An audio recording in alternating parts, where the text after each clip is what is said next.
Hello guys, good evening. Ayan, so welcome again sa Iwalls Keyword. At for today's video, gusto kong i-share sa inyo yung challenge na in-accept ko sa aming grupo.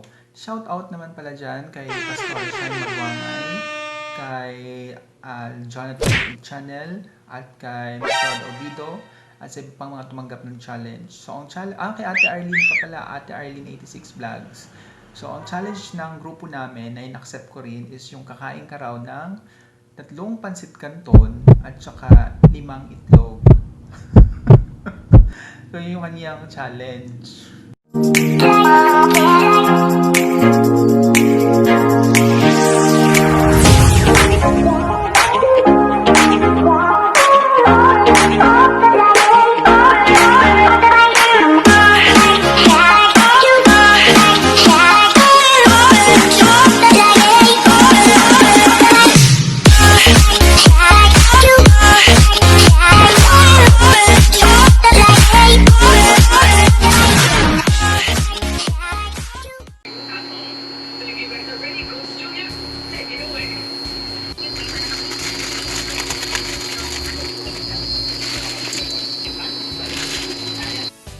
So, ayun guys, dahil in-accept yung challenge, so eto na siya. Ayun. Tada! So, ito yung 3 pansit canton, tsaka 5 itlog. Baka hinahanap niyo kung nasa yung isang itlog. Habang niluluto kasi siya, nabasag siya guys, kaya kinain ko na siya. So, ito yung uubusin natin ngayon. No? Ate Shine dyan at Ate Shine, Ate Jola, at Ate Arlene. Si Miss Rod, parang hindi ko nakita siyang ano. Parang hindi ko siya nakita. So, nilito lang siya guys dito sa lalagyan. Ang dami nito. Ayan. So, medyo tumigas. Medyo tumigas na siya guys. Sorry, nahulog. Siyempre, bago natin ito kainin guys, pray mo tayo ng konti.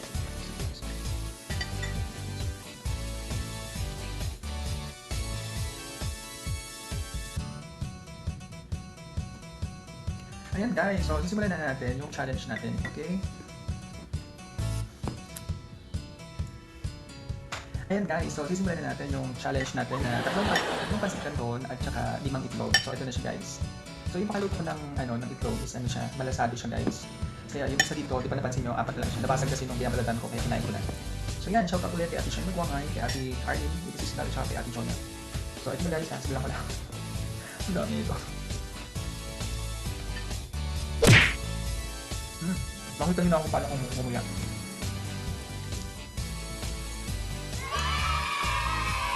And guys, so by habang kumakain ako, kwentuhan tayo ng konti. So, kumusta naman kayo? Kumusta yung habang meron tayong problema sa pangkalusugan sa ating kapaligiran? Kumusta naman ang inyong mga buhay-buhay dyan? Perfect na okay lang kayo? Ito namin guys, malasado. So medyo malambot yung pagkakaluto natin. Ayan guys.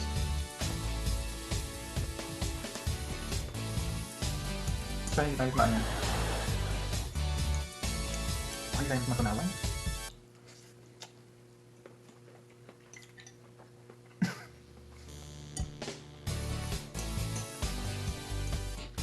Ako guys, gusto kong share sa inyo yung 5 things, 5 positive things na realization ko habang meron tayong problema sa paligid, no?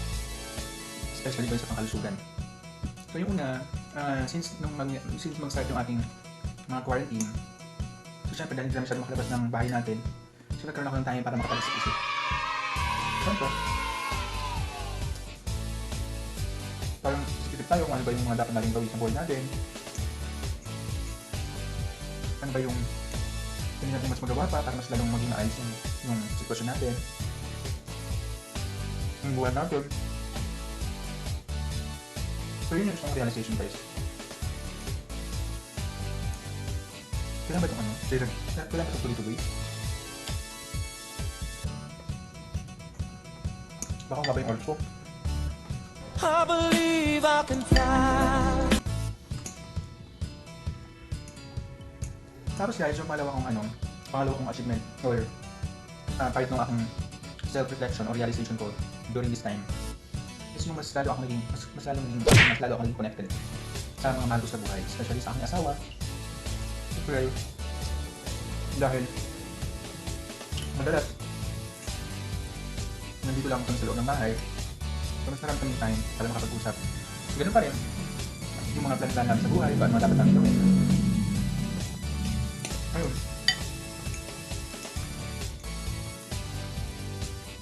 Kumbaga mas napag-usapan namin ng mas maayos, mas seryoso yung mga bagay.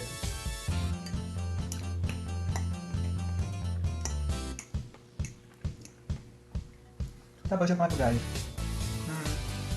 parang mas nai-realize ko rin yan, yung sarili ko na sabi ko, dapat i-improve ko rin. May mga bagay kasi ako dapat na-improve sa sarili ko.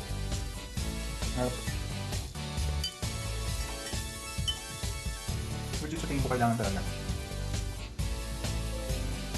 Kasi diba, kung gusto natin mabago sa sitwasyon natin, sa buhay natin, kailangan talaga na may mabago ka sa sarili mo, diba? Na dapat i-develop mo sa sarili mo. Kasi, kapag dinamel mo sarili mo, it's a chain of reaction. O wala ko sa ganun. Siyempre pag medyo naayos mo yung sarili mo, na-develop mo yung sarili mo, or kung mayroon kang skills na gusto mong develop, siyempre yung mga nakapalibot sa mga tao, ganun din ang mangyari sa kanila, diba? Ang gulat pero parang hindi ako nabusog at shine. Ate Arlene at ito na. Tapos yung pang-apat guys is yung ito na nga, kung bakit niyo ako nakita kanina kumakain dito sa sa video na to. Kasi ito sa achievement ko during this time is nang na-monetize na yung channel ko kayo mali. Di ba? YT. Tapos feeling ko kung hindi ko pa na-workout, malamang hindi pa ako money. Malamang maliit pa rin yung bahay ko. So kaya isa din yung sa mga bagay o sa mga positive things na iisip kong nangyari sa akin ngayong meron tayong quarantine. So paano ko ang busin yung katira ito na dami sanitize.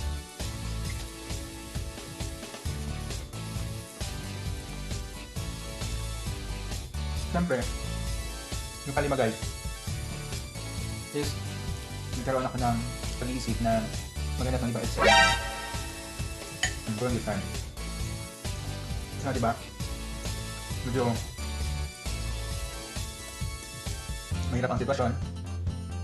Tapos minsan kailangan mo rin tumulong sa mga mahal mo sa buhay, mga pamilya mo na nangangailangan din. So hindi yung maiwasan na hindi sila humingi ng kaunting tulong, so nagbibigay tayo. So syempre, kung wala kang extra income during this time, ang hirap din mag-abot ng tulong sa ibang tao, especially sa mga anak ko, diba? So kaya yung pagkakaroon ng extra income during this time, malaking bagay yun.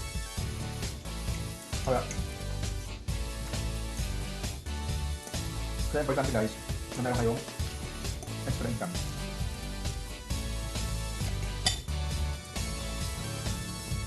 Dahil pa dito guys, so kaya hopefully okay lang kayo dyan sa inyong mga kung nasaan man kayo. Tuloy lang tayo, laban lang tayo kasi matatapos din naman to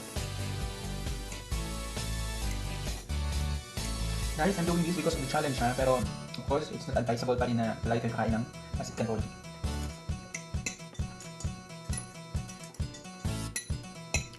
Okay din naman itong kumain pero wag lang palagi, no?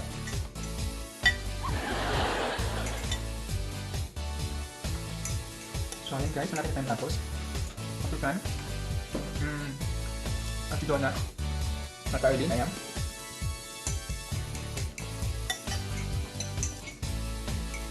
Okay na lang. Ang ganda lang ng challenge. Meron kasi akong kumain. Lahat akong kumain guys. Pero hindi sa ganito. Dahil nakasubo na ako doon sa tatlong natin kalugar. So yeah, ayun, pinakat ko na yung challenge na. At last na, yung itlog. Itlog natin guys, ilagay natin sa akin, baka nasukan na ako. Last na to guys. Ate Arlene, Ate Shine, Ate Jonah.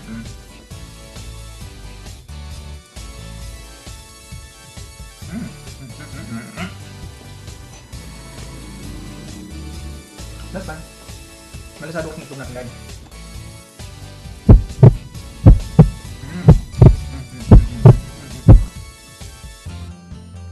Sumit talaga ako guys. Sinisiksik ko lang sa sa tiyan ko.